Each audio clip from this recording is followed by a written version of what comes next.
All right. Hey, we're here on another episode on Answer the Call podcast. We're here with Emily Quevedo, who is a pool lead in our delayed entry program. She's here to share her experience in the program so far, her insight, some of the reasons why she joined, and we're just here to learn a little bit more about you. So, go ahead and you want to introduce yourself real quick. Just give us a brief backstory on who is Emily Quevedo, and kind of where are you at right now in life, where are you headed, and why did you decide to become a Marine? Okay, so my name is Emily Quevedo. I'm originally from Nampa, Idaho. I'm from Bora High School. I never thought about joining the Marines.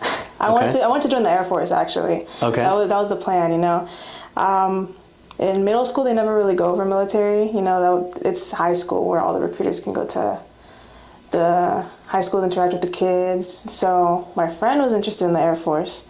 She was like, I'm going to do this, do that, do that. And then that's when I started getting interested in military. So I started talking to the Air Force recruiters, and then I was like, well, I might as well talk to all the other branches, right? But I completely left out the Marines because the stereotype, with all the branches, out of you guys are, tough, rugged, you guys have the most physical standards, you guys have the highest standards, right? Like the elite, the small branch, the elite. And so I was like, I can't do that. I was like, I already decided that that wasn't for me. I'm not going to be able to do that. That's not something that I think I would be able to achieve, right? So it was going to be the Air Force, talk to the Navy, talk to the Army. It wasn't for me. Didn't get a good vibe? No, I think the recruiters, because you guys are representing your branches, so I feel like the way the recruiters carry themselves says a lot about, how their branch has shaped them, right? And so they didn't give me that great of an impression. And then Staff Sergeant Hood reached out to my friend, and then she was interested in the Marines. But she was like, you know what, I have a friend who's interested in the military. And so she sent him my way, and he got me to do a meeting at the school. And then from there, I ended up coming to the office. And then I think meeting I met all the recruiters in the office, introduced me to each and every single one of you guys. And I think the way you guys carried yourselves, it was like, I don't know, walking into this office felt a lot different than when I had walked into the Air Force office. Like, there was a whole different vibe, a whole different switch up. And I really liked it over here. And he was telling me, he's like, join into our PTs, we got this, blah, blah. And then you ended up joining in on our meeting as well. And then ended up going really well with my brother. Yeah, I remember that. Yeah, and he, at the end of it, he was like, oh, you sure you want to do this? You want to be a United States Marine? And I was like, you know what? Let's go for it. Let's do it. And so that's how I ended up here for 8 months. Okay, nice. Yeah. What was it? So let me ask you, I got a couple questions. Oh yeah, no, go ahead. You said you were looking into the military, and you looked into all the other branches, but when it came to the Marine Corps, you kind of stayed away from the Marine Corps. You said, you kind of saw on the surface level what the Marine Corps was about, and you're like, no, that's not really for me, right? Right. What were some of the things that made you think that or feel that way in regards to the Marine Corps? A lot of it was the physical aspect. Okay. Because middle school through high school, I was that kid who I took PE for a year just so I wouldn't have to do it again. Okay. So that was me. I was like, I don't want to do PE because it was required. Yeah. But if you took it for a whole year, it wasn't required anymore. And I nearly flunked out of PE. That's pretty hard to do. Physical aspects was just not for me. I hated cardio, the push-ups, sit-ups, anything like that. I hated it all. Yeah. I couldn't do any of it. No, I wasn't. I did volleyball for a while, but I was never super competitive with this. So I played it for fun. But then once you get to high school, everyone starts wanting to, get scholarships, all that. So I ended up not doing it in high school, and I ended up focusing on my academics more so and volunteering. But the main area was the physical aspect. And then when you look more into it, I was like 3 months of boot camp. And then you hear all that thing about they're yelling at you. You see videos And then, I would walk past and go to the other branches and see you guys. You guys are all like freaking buff and stuff like that. I was like, you guys are scary. Okay. Yeah, no. I was like, no, that's not for me. I can't do that. So it was a physical aspect that Yeah, it scared me. Yeah. I got you. Because I didn't think I would ever get to where I am now, and I think I could do a lot better where I am, but right now is probably, I've never done as much as I do. Yeah. Especially PT. I would have never thought I would actually go to PTs. Yeah. Right? Okay. That's actually, do you think that's very common? Do you think like most people think that way? Like they kind of look at the physical fitness aspect of the Marine Corps and they're like, yeah. I think so, especially with female applicants. Really? Yeah, because when I first started coming to PTs, I would ask people to come with me, and most of my friends they're all girls, they're all ladies, right?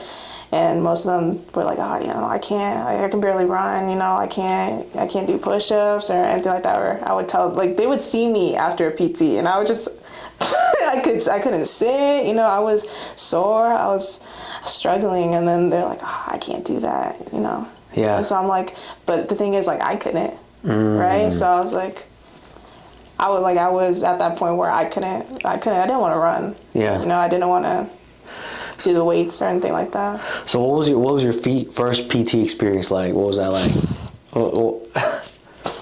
I will never forget it. It haunts me till this day. Okay. It was one of your PTs. Really? Okay. Mm-hmm. It was you and Staff Sergeant Hood, and we had a frick ton of boot camp kids with us, right? So me and Messiah went, and we were already scared prior. He told me you guys did pull-ups for warm-ups, and I immediately was like, no, right? But it was stations. It was, you guys had 4 stations, and each one, I think there was the burpees, Mary Janes, the like under the fence ones. Oh yeah, dive bombers. And there was one more, I cannot remember it, but you would do one exercise, then you would like bear crawl to the next one, and then out of nowhere, randomly you would say, recycle, recycle, recycle. We would have to grab the ammo cans, and then we'd have to run around the building with the ammo cans, and then go back to where we were at, and then we just kept going until, I think it was 4 rounds maybe. Yeah. No, that was terrible.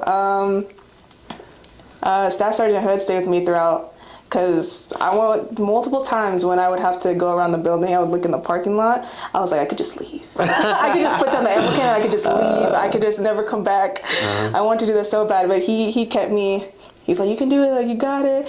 And then he's like, it's not that fucking hard. that one made me laugh. It made me chuckle. It made it a little bit more lively for me. But I would hear the other boot camp kids just yelling at the dude next to me. They're like, there was one where he's like, I want to see your face kiss the ground, like, blah, blah, blah. And it was just like, it was really fun, like, just hearing all that. I didn't, none of them yelled at me, but there was, I think, one point, I think it was the last round I had, where I wanted to stop. Like, I didn't even have my ammo can, he had to carry it for me.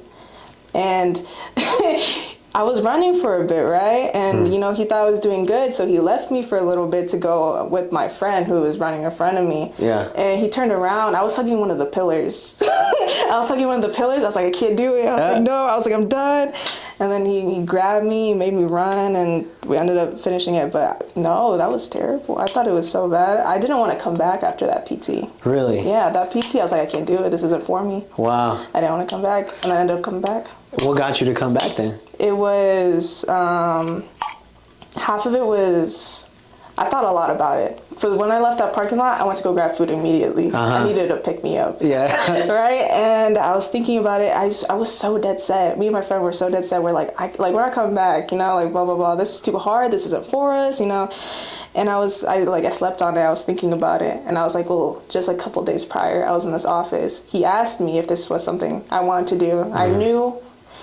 I knew how difficult it would be. I knew it wasn't going to be something that I was going to excel at, but I still said yes because this is something I wanted to do, right? And then I was like, well, how would it look like if I went to the first PT, right? And I immediately just, I couldn't hack it, right? I just left.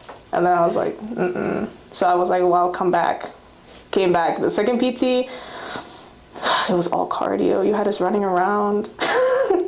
It was terrible. And then I think also what brought me back a lot was Larson. Larson. She was when I came into the pool, she was the only female applicant. You know, she did better than most of the male applicants, and I started talking with her, and we ended up getting really close. We ended up going like on hikes. Like she would invite me to a lot of pool things, and I think she was very motivational. She would, yeah. But I never got used to the PTs. Never. No, but I think I got more used to the fact that I know that I can pull through it. At some point, you know, like at some point it will end. You know, it's temporary. And so like I'll come. I was like midway. I was like, this is gonna end at some point. You know, they would set rounds too. We're like, 3 rounds. I was like, round 2. We just got one more round and then we're done. And then afterwards it would always be fun because then all the poolies would huddle in the office together. We'd all talk with the recruiters. So I feel like the afterwards was a lot better. I got you. I gotta relax. I gotta talk to everybody. And it was nice chatting with all the pool. Yeah.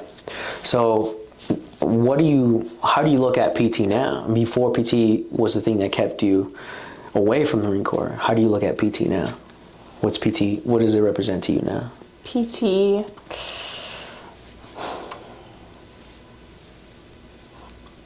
I wouldn't say I love it, right? I wouldn't say I love PT. I still dread it all the time, but I think of it as a good bonding experience. Especially, I've seen a lot of applicants come and go since being here so long, but when me and my friend go, we're like, it's funny because we're both suffering together, right? Yeah. And then afterwards I look at it, and what I think about most when I do PT is I also think about the IST, because I think about where I was when I first started and then how I am now. Staff Sergeant Hood had me on a Saturday morning. He had me do a mile run when I first joined, and my 1.5-mile time was like 26 minutes. Oh, wow. It was terrible. And it wasn't like, it was raining super hard. You know, I didn't want to be there. He was like, but you're going to freaking do it, right? And then my time now, 14:14 for the 1.5 miles. And then I always go back to that. I was like, I stopped like 6 times during that run. And then now I don't have to stop at all, right? So I'm never happy with how I do at PT, like afterwards. And then at the same time, I'm doing so much better than I used to, but I'm never happy with how I perform then and there, right? So it's a weird little headspace I have going up there, because I'm happy that I'm doing better than I was before, but I always feel like I can do way better afterwards. I was like, I could have done those, 2 extra push-ups, or like I could have ran a little longer. I didn't have to drop the ammo cans, right? Yeah. Prices I could have done more by doing better than I was before. Yeah. So I look at it as like growth standpoints, right? So it's a good way to check with myself.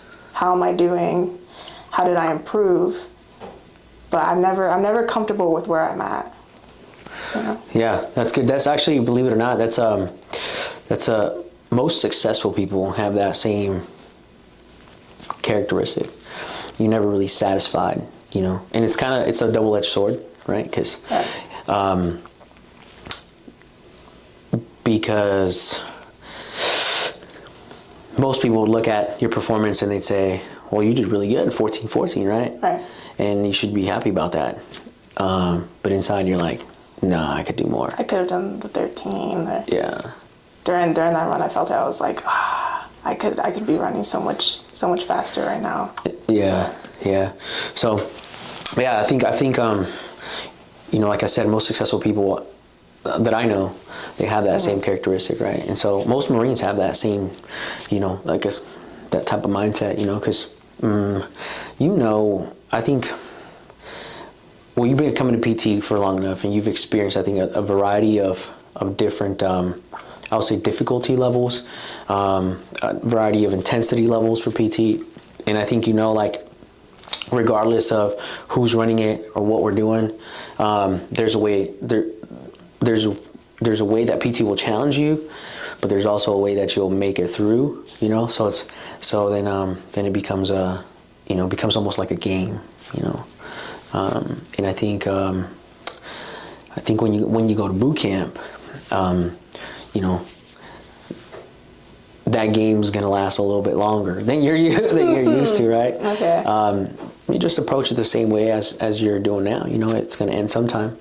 You know, and you'll get through it. But I'm happy that you. I remember that that conversation that we had. I remember I even took out the whiteboard. You did. You remember that? Yeah, all the visuals. All the visuals. Did that help?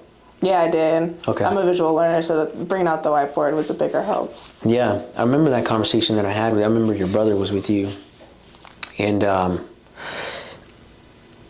remember it was because I got here. Let me see. I got here in August last year, and I think you might have been one of the first like pool applicants that I ever spoke to. Really? Yeah. Like in that capacity, right? Like throughout the interview process. So, yeah, and so, yeah, I remember that was pretty. I think it was pretty. For me, that was a pretty unique interaction. Just because of the things that we were talking about. You know, I think we were talking about confidence. Yeah. Right, and I think we were talking about confidence and success, and so that was very unique experience for me. So, and then I remember your brother was here with you too. So I was like, okay, cool. Well, you know, I'm gonna help both of them. Hopefully. Mm-hmm. So, but yeah, that was pretty cool. So now, you know, you're here. You're a poolee. You've been in the program for 8 months. I remember having a little bit of friction there at the beginning with your enlistment. Oh, yeah. Right? There was some challenges. I've been here longer as a guest than I have as an actual poolee. That's pretty crazy, right? Mm-hmm. Do you feel comfortable talking about that? Oh, yeah, no, Yeah? absolutely. So I ended up, I feel like the first kind of bumps was getting my mom on board. Yeah. That was the first part because I couldn't get sent to MEPS for a while because me and my mom weren't on the same page with that. Actually, when I came back, so when I came into the office, it was originally supposed to be with her, right? But I ended up bringing my brother instead because my mom never knew that I was interested in the military. So I knew if I told her, I was like, hey, can you come into the Marines office with me today? She would have brushed it off. She's like, nah, she wouldn't have taken me seriously, right? And I was right to some degree because I told her that me and my brother were going to go. And she's like, where? She's like, where are you going? I was like, to the Marines office. She's like, you've never been interested in that? Yeah. Blah, blah, blah, you know. So when we came back, I was using my brother to help me out because I needed a witness. You know what I mean? I needed somebody in the office with me to make sure that I wasn't making stuff up or I wasn't jumping the gun or anything like that. So my brother. Yeah. Yeah, and then he told me prior that he wanted to join the Marines as well when he was out of high school. So I think that level of he gave me a lot of support afterwards. He just made sure that I had checked in with a bunch of other branches before deciding on something. Gotcha. He also was telling me, he's like, have you thought about the Air Force, maybe? I was like, I've talked to them the most, actually. Yeah. But it was my mom, especially after because she didn't know what the Marines were. She had never looked into that, right? Because none of her kids have ever gone that route. None of us have gone military. My family, I don't know anybody who has gone military. So you'd be the first. Mm-hmm. Okay. Yeah, and so, with my grandparents and the uncles, and none of us have. No, I know my uncle wanted to go military, but it never ended up happening, right? And so it was just explain to her what that was, and then she figured out the face of it, like tough, rugged, you know. And she was like, "There's no way you're freaking doing that." I was like, "Oh," but we ended up. She was like, I think it was a couple weeks though. She would always ask me, she's like, "Are you sure you want to do this?" Like she would always verify before, and then when we got her to sign the papers, blah blah blah, she would still ask me, she's like, "You sure you want to do this?" She's like, before I got to the door, she's like, "We can turn back. The car's right there. We don't have to do this. We can go back." I was like, it was like how I was during my first PT. I was like, I could always just leave. I don't have to do this, right? But I wanted to do this, so. Yeah. And then afterwards, I got sent off to MEPS, and I had gotten stopped for my iron, my hemoglobin. Oh. That's what got me stopped. My hemoglobin was or the last record of it was, I think, 11.6, right? Mm-hmm. And then the requirement for females is 12 and above. So when he was asking me, the doctor was asking me, he was like, to your guys' standards, it's low, right? So he was wondering why I had never gotten a follow-up. Mm-hmm. My doctor never made a plan to get my hemoglobin up or something like that. And so I was confused as well. So when we went to the doctor, she was breaking it down to me that everybody has different levels of normal hemoglobin. Right. And so when mine was at 11.6, it was within the normal range. That's why we had never done anything about it, because it was normal at the time, right? And so, but I just didn't meet your guys' requirements. And so we ended up getting me another blood test, and it was actually lower than before. I think it was 11.2, 11.1. It was way lower. Yeah. And that was a normal range, right? So she was like, if it had gone any lower, it could have been anemia or stuff like that, right? And so that's when she was like, oh, we need to get you on some iron supplements, some iron pills. And then I got so many blood tests, and the worst thing is I hate needles. So I was like, I never wanted to do it, but I was like, I have to check where I'm at, because they can give you that little finger poke one, but one will never be accurate. Okay. So when I took it, it would always show that mine was higher than what it actually was. I even took it more recently. It told me I was at 15 something, and then my recent blood test was 14. So it's never accurate. So I always have to do a CBC test. Gotcha. So I got my blood test taken multiple times, and it wouldn't be at 12. And then it was after Staff Sergeant Hood had left, and I had gotten my new recruiter, Sergeant Nesmith, right? He was new to it, so he would never keep up with me. Staff Sergeant Hood was always on it. He was like, let's get you a new blood test, let's do this, any follow-ups, blah, blah, blah. I had no space to breathe. He was on it. Yeah. He never let me slip over or make any excuses, which I really appreciated, especially when I first joined the pool. But he wasn't saying anything about it, so I was like, let me just go in and take a blood test, and then I'll talk to him about it, and then see where we can go from there, right? And I took it, and then I got the results the same day. I missed PT because of it, I remember. I got the results the same day, though. And it was, I believe, 14 something, maybe 13. I don't remember exactly. But I remember being so ecstatic. I came to the office to pick up my friend, and we were jumping up and down. I was super happy. I was like, oh, I qualify. But that took a long time. That took months to finally, get over those little bumps, and then I finally became a part of the pool. Yeah. What made you stick with it, man? I feel like most people would take that as a sign, right? I guess it's just not meant to be. That's funny, actually, right? Because I have a counselor, not a counselor, but a mentor with the program I was in school. And he was Air Force. Oh. And so when I told him, at first I told him I was going to Air Force. And then I randomly come back one day. I was like, I went to the Marines office, and I'm going Marines. He was like, what in the world, possessed you to do that, blah, blah. But, he was supportive, and then I would tell him, I was like, oh, I would tell him about the little bumps and issues along the way, and when I told him about my hemoglobin, he's like, it's a sign. Oh. It's a sign you shouldn't do it. It's a sign, it's just going to get more and more difficult from here on out. And I was like, ah. And so, I would think about it, right? But it was more so the experiences I would have when I was in the office. Because at some point in my mind, I was like, I feel like I should listen more to the people that I'm trying to be more like. And, Staff Sergeant Hood was trying his best to help me out. I would get into the office, and if I ever had questions, Staff Sergeant Urbina, Staff Sergeant Laniga, would always be there to help me out. PT, they were always trying to help me with PT, and so I felt like it would be more reasonable for me to listen to you guys about trying to get into the delayed entry program, or how I can go about getting this done, rather than somebody who's not in the same career field, or you know what I mean? Right. Yeah. So that makes sense. Yeah. That's how I think I went about it, and I had fun experiences. The pulley functions. When you guys made food, the burgers. Some of the PTs afterwards, not during. Afterwards. Yeah. But the office really grew on me, and so I was like, I'd like to stay. Yeah. So you was that was that one of the things that, like, from your initial interaction, right? Because I know you mentioned at the beginning of our conversation that you had gone to other recruiting offices, like the Army and the Air Force, and the vibe was different. Like, what was different about the Marine Corps office that was an indicator for you that you were in the right place? And then, has that changed over time? Or what do you think about the environment now? Okay, so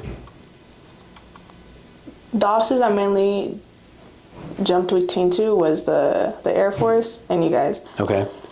And when I went into the Air Force office, first of all, the thing I really like about your guys' office is, how much, like, trinkets, how much, like, it shows the personality of each recruiter and each cubicle. I really like that. You can see so much about somebody. Like, you can see that Sergeant Nesmith likes football, right? Like, you can see he likes anime. You can see so much about all of you guys, you know, in this office. It's so much more lively, so much more homey. I think you guys have a couch, you know. You know what I mean? And when I went into the Air Force office, it was, neat and tidy. The stickers were all on a table, just like everything was in a specific spot, and there was I couldn't tell anything about anybody in there. The walls, I don't even remember anymore. They were white, and that I felt like an insane asylum almost. You know what I mean? Like everything felt like I felt like I had to be a certain way in there, right? Like I had to.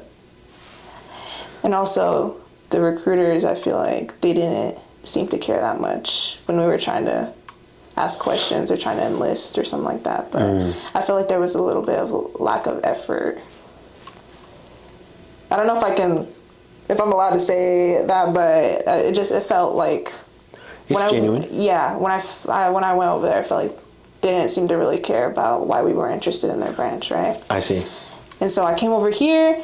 We would go into the office. Good morning. We'd hear good mornings from everybody. You guys have a lot more of a community in your office, and especially me and my friend were talking about this. You can see it a lot more when we were talking to the pool. They loved you guys, dude. We would hear so much about you guys. They're like, they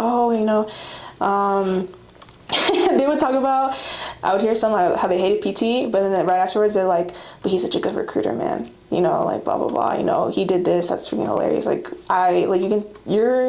The police here genuinely really liked being in this office, and I feel like that was the first impression that was made on me because I feel like for me to get a good impression on the recruiters would take a little longer, but I know that they've been here longer than I have, and they have built this view on you guys already. And it was, whenever I spoke to them, they only had great things to say about you guys. And so that made the biggest impression on me. And then when I spoke to them, they were all nice. They were all, I was very worried I wouldn't fit in with the pool when I first got here. Okay. Because everyone seemed so intimidating. Everybody was doing well at PT, and I was falling behind, right? And so that was my first worry. But then I got to know them, and everyone was so nice. Everyone was so welcoming, so motivational. So yeah. Because we were all going through the same stuff together, and so that made the most impression on me. And then I asked the Air Force how often they did PT. They told me once a month. Oh. I was like, how are you getting me prepared for boot camp? I was like, I don't get to meet any of the other applicants because I'd gone to PT with you guys, and then I had a meeting with them just to see where I stood, and it was also for my friend as well. But yeah, they're like PT once a month. But we actually, during one of our PTs, we saw them go out and do PT. They were out there for 10 minutes, ran a couple laps, and then they went back inside. I was like, which before I would have loved that. Yeah. But we were doing 75 burpees, and I was over it. I was so mad because they were sitting down, they were staring at us, and then we're just doing our burpees, and I was like, I'd rather be over here. Putting in the work, getting better. Yeah. Yeah. That's good. Yeah. I think it's that's actually really cool, right? Because I didn't know that, I didn't have that insight about, I mean, you don't really know what police talk about, you know what I mean? In your guys' own time, but I think it's pretty cool, man, that that's the way that you guys feel about being here? Yeah, the pool that I was with when I first joined, they were amazing, dude. You guys had a lot of good people in there. Yeah. I'm not as close with some of the police now because they will stay here for a couple of days and then leave. But like Larson, Watson, Maravich, they were here for a while. Yeah. Right? Because we were all in school, we were all in the same grade. But no, you guys had some really good kids in here. They spoke great of you guys. Yeah. So what would you say? So pool program, right? The delayed entry program. What would you say is like the number one thing that it helped you learn about you? Being an official poolie. Yeah, or just being a part of the program. Just being a part of the program. Yeah. What did it help you learn about you? I think it made me realize more of I think it was the people I was with, but it made me realize more of like how negative I am, right? Because they were always so motivational. They're like, especially with Larson. Larson she'd always catch it. She's like, stop saying that, you know? She was great. I miss her. I miss so much.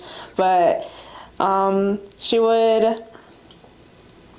never.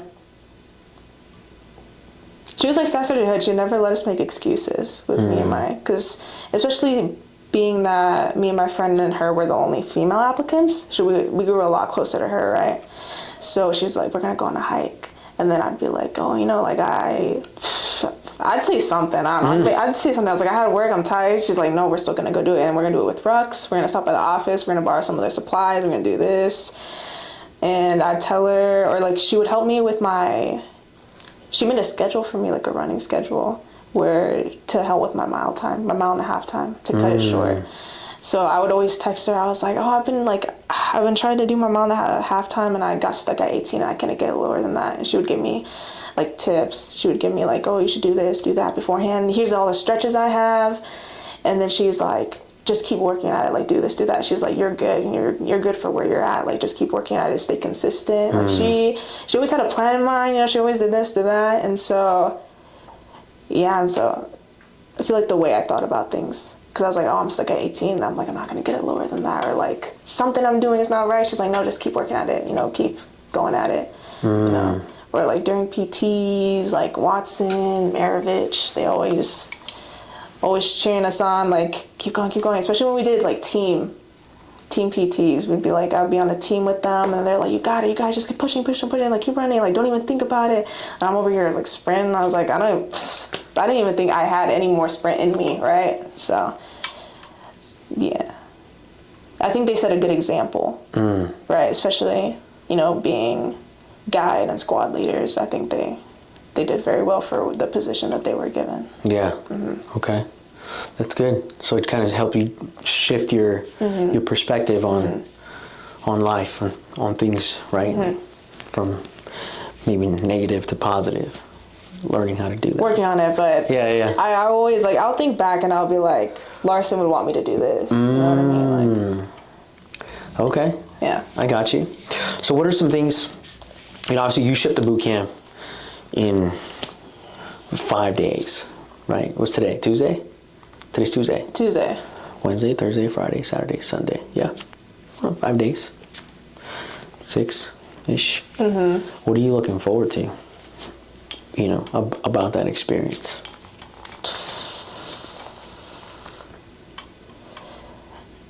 I'm hoping with the platoon I'm in, it will somehow be a resemblance with the pool. Like I hope our platoon, you know, we're not fighting, right? But I feel like if the platoon can get close somewhere, if we can work together, I feel like that's the best experience. I got you. Right? The community there. Because then I feel like it'll be a lot better going through everything that we're about to go through, knowing that we're all close together in some way. Yeah. Because then we can rely on each other. That's what I'm looking forward to the most. Yeah, the teamwork. Yeah. You might have to be that person. You know what I mean? Like, you might have to be like Larson. You know, like what Larson was to you, you might have to be that person for, like, somebody or everybody else at boot camp. You know, I think that's one of the most difficult things at the beginning stages of boot camp is getting everybody on the same page, because you have so many personalities coming from, all over the country. Yeah. And, different, just different levels of discipline, and everyone's character is, I'll say, it's different. So, you might have to be that, that guy, that person that gets everybody in sync, so, but that's good. Okay, cool. Teamwork. That's good. What would you say, there's probably people out there who had a similar mindset or perspective on the Marine Corps that you had, Right. when you were first looking into the military. What would you say? What's your best advice for anyone who's looking into the military and is trying to figure out what branch, they should look at, and maybe they're skipping over the Marine Corps, for the same reasons. What's your best advice to them?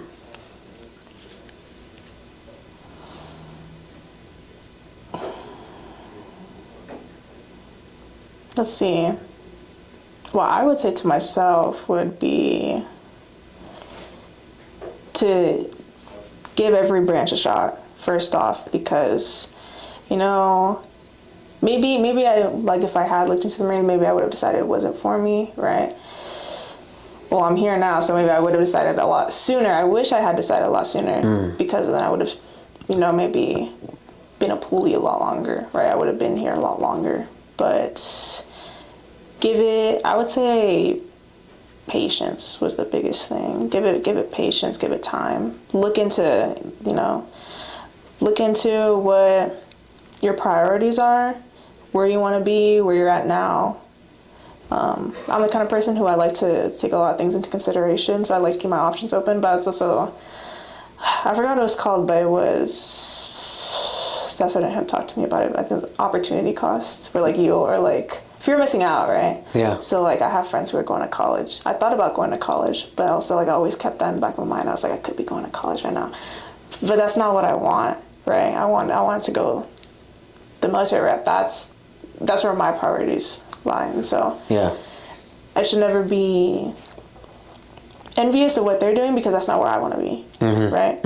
They're not where I want to be. They're not taking the same route that I have in mind, and so I shouldn't even be thinking about, why I'm not having that exact same path as they are. Yeah. But time, patience. My history teacher always told me, pivot and persevere. Pivot. I think it was 3 P's actually: perspective, pivot, persevere. He would always tell me that. Always, because things are gonna happen. You're gonna have to pivot. You're gonna have to change your plans a couple times, but always persevere. Keep going through it, right? And then make sure your perspective is always right. Never look at it negatively. This is what you want to do. You're gonna have to do a bunch of things in order to get to it, right? Yeah. But yeah, look into it.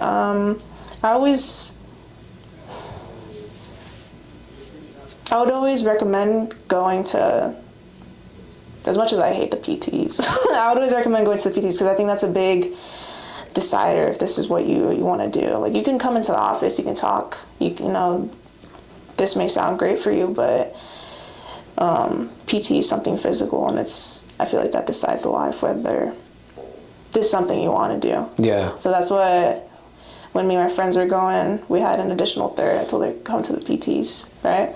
I was like, decide if this is what you want to do, because on paper, it seems great, and then if you do it, and then you're like, well, if you already signed and stuff like that, and then you go to the PT, and then you're like, no, this isn't for me. I was like, well, it sounded great, right? But, because, yeah, PT changed a lot about what I was thinking initially at the time, but I think so, because with the other branches, I don't see them get together as often as you guys do. I think I've seen the Army get together a couple times, so I think that's good. Maybe if you're interested in Army, go to a couple of those, but always know that there's branches that their applicants don't really get together. They don't really do much. They just kind of send you off.